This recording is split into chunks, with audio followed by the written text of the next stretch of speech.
Hello everybody and welcome back to my YouTube channel. Today I'm going to show you how I make these moss poles, but before I get started, let's talk about why I use these moss poles in the first place. Moss poles are so much more than just a support stake.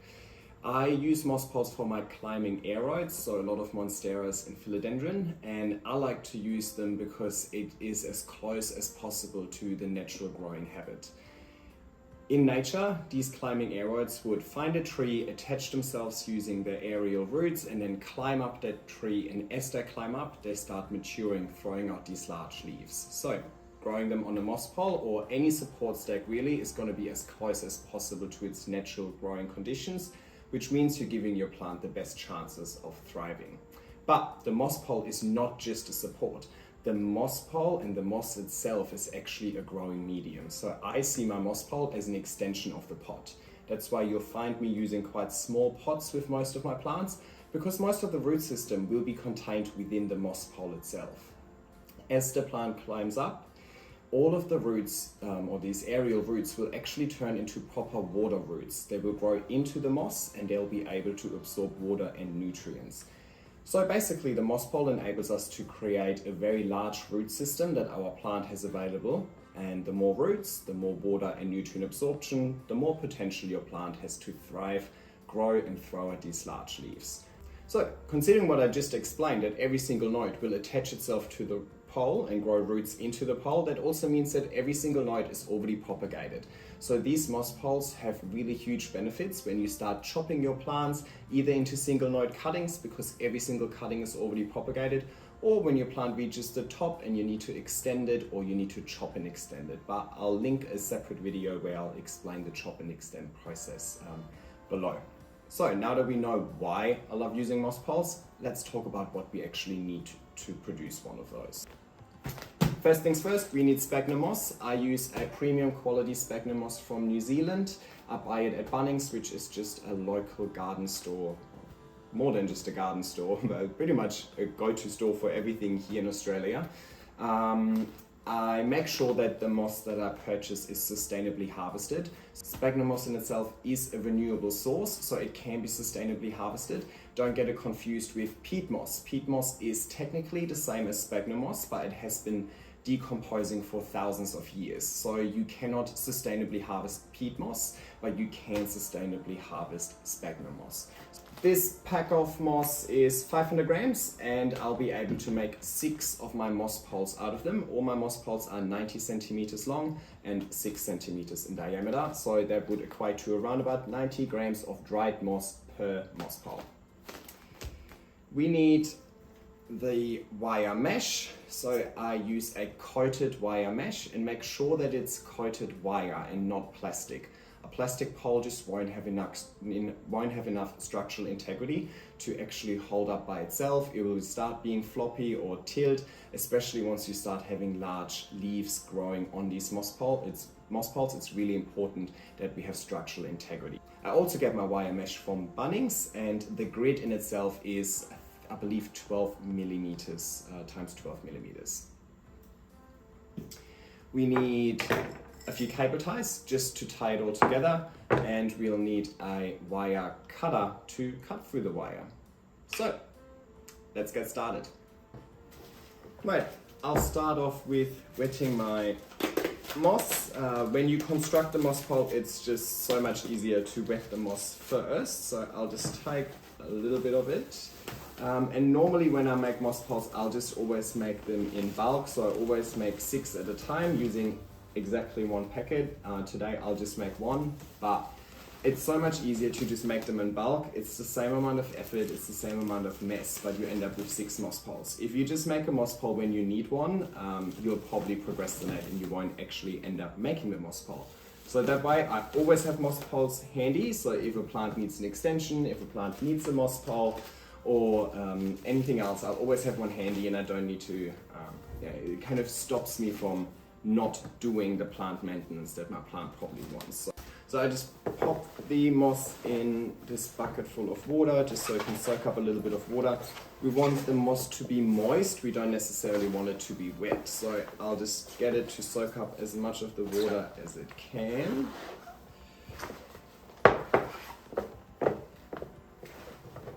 beautiful. Then I make sure I drain all excess water out of it. And I'll fluff up the moss a little bit as well. I don't want the moss inside the moss pole to be too dense. I want it to be nice and fluffy. Alright, so I will just speed that up for you guys.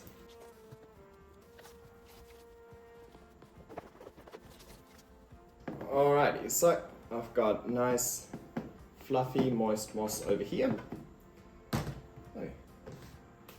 Next thing, I'm gonna cut the wire. So I always use the same size moss pole. It just makes it so much easier when you later on try and extend moss poles. They're just all the same size, so they all fit each other.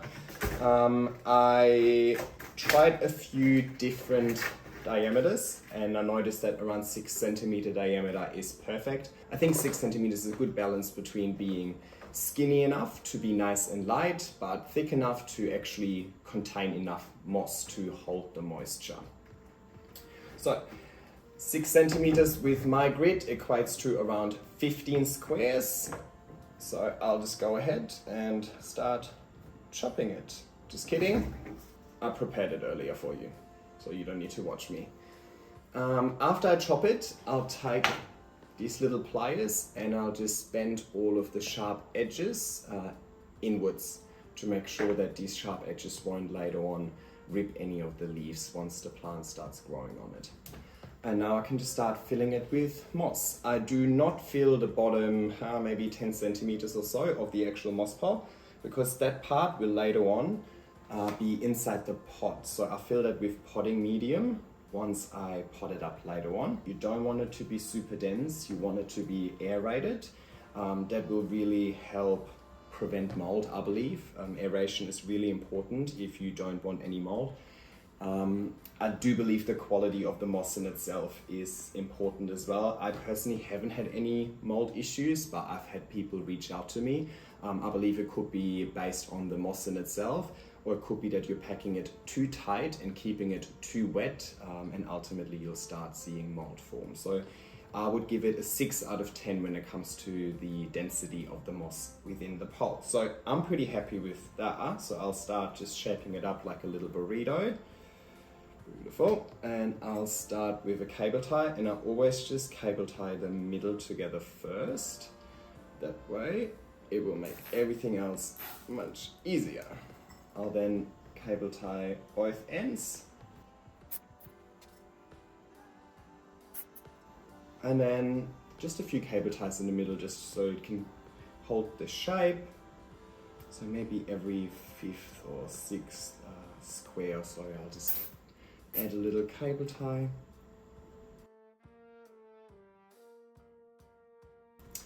Now, I have been asked quite frequently, is there something else you can use instead of moss? Now, yeah, you probably can. I personally haven't had too much experience with other mediums. I have tried an aeroid mix pole and it was working perfectly fine, but it was just getting a little bit messy.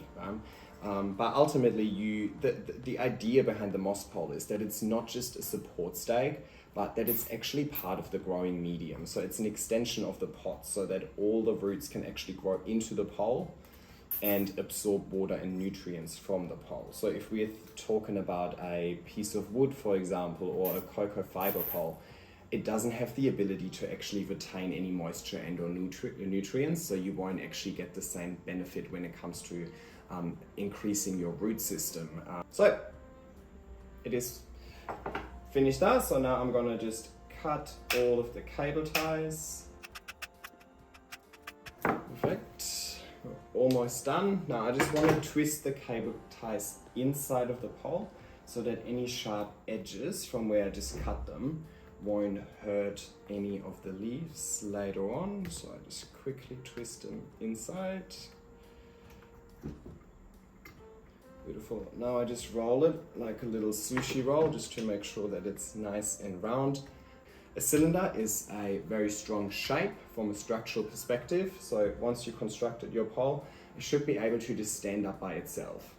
So I really don't do anything else to keep the pole up or to secure the pole to the pot. I'll just fill this bit with aeroid mix and then I just pop it in a pot and I put a plant on it and let the plant grow up. And that's really as easy as it is. I just fill it with moss. I don't do any fancy self-watering because really the moss is what's supposed to retain the water and the nutrients. So the less moss you put in your moss pole, the less benefit, in my opinion, personally. Righty, so that's it. So now that I've constructed my moss pole, what I'm going to do is I'll actually put it on the balcony and I'll let it dry out. When you first make your moss pole, it has a bit of a smell to it. I actually really appreciate the scent. It smells like fresh hay to me, but I know that some people have been complaining about the smell that these moss poles give up. That smell is gonna fade really, really quickly, so I'll just pop it out on the balcony and I'll just let it air out and dry out, and then whenever I have a plant that needs to go up on a moss pole, I'll just re-wet it before I start putting the plant on the moss pole later on. I do have a video on how to pot up a plant on a moss pole and how to chop and extend a moss pole, so feel free to check them out. I hope you enjoyed today's video. Feel free to subscribe so you're not missing out on any future videos I'll upload.